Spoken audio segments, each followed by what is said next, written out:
فطاير الشاورما بحشوة رهيبة جدا. شايفين بقى العجينة بتاعتنا طالعة ذهبية وقطنية جدا، تنفع لأي نوع من المعجنات بتحبوه. تعالوا نبدأ ونشوف الطريقة. في بولة هننزل ب3 كوبايات ونص من الدقيق جميع الاستخدامات، عليه رشة من الملح، هنحط عليهم 3 معالق من الحليب البودرة، ومعلقة صغيرة من البيكنج باودر، ومعلقة كبيرة مش مليانة قوي من الخميرة. هننزل عليهم بنص كوباية من الزيت ومعلقة من الخل، ونقلب كل المكونات دي مع بعضها الأول كده.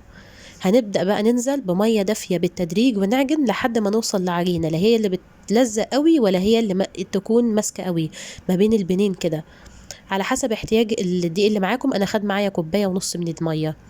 عجنتها كويس وهسيبها لما تخمر على جنب لمده ساعه. وهنجيب صدر دجاجه مقطعينه صغير، هنحط عليه فلفل اسود وملح وكمون وقرفه وبابريكا وكمان جنزبيل، وكمان هنضيف عليهم صويا صوص وعصير ليمون ومعلقه من الزيت. وهنقلب بقى المكونات دي كلها مع بعضها كويس، ونسيب بقى التتبيله دي ربع ساعه كده تتشرب.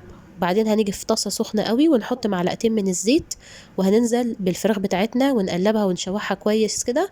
وضروري تكون الطاسه سخنه علشان الميه بتاعه الفراخ تنشف على طول. نحط عليها فلفل احمر غير حار، وكمان هنحط عليها معلقه من دبس الرمان وزيتون اسود وزيتون اخضر. طبعا الحشوه بتبقى في ايديكم، لو حابين تضيفوا بصل او اي خضار بتحبوه مع الحشوه. المهم الحشوه ما تكونش فيها اي نسبه سوائل. خلصناها كده، وادي العجينه بعد ما اختمرت هنجيبها بقى وابدا اشكلها. اخد منها كره كره زي ما انتم شايفين وافردها على الدقيق. عاوزين سمك العجينه ما يكونش تخين قوي. هنحط الحشوة في النص وعليها جبنة موتزاريلا اختياري ونقفلها كويس. ده كان على شكل ايه، مركب.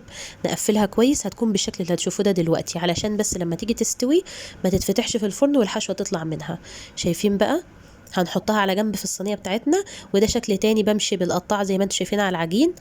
وبعدين بحط الحشوة وعليها جبنة موتزاريلا برضو، ونقفل بالطريقة زي ما هو موضح في الفيديو كده. سبتهم بقى لما خمروا في صينيه الخبز، لما ارتفع حجمهم واتضاعف اكتر، وهدهن وشهم بالحليب. وهندخلهم فرن مسبق التسخين على درجه حراره 190 رف اوسط.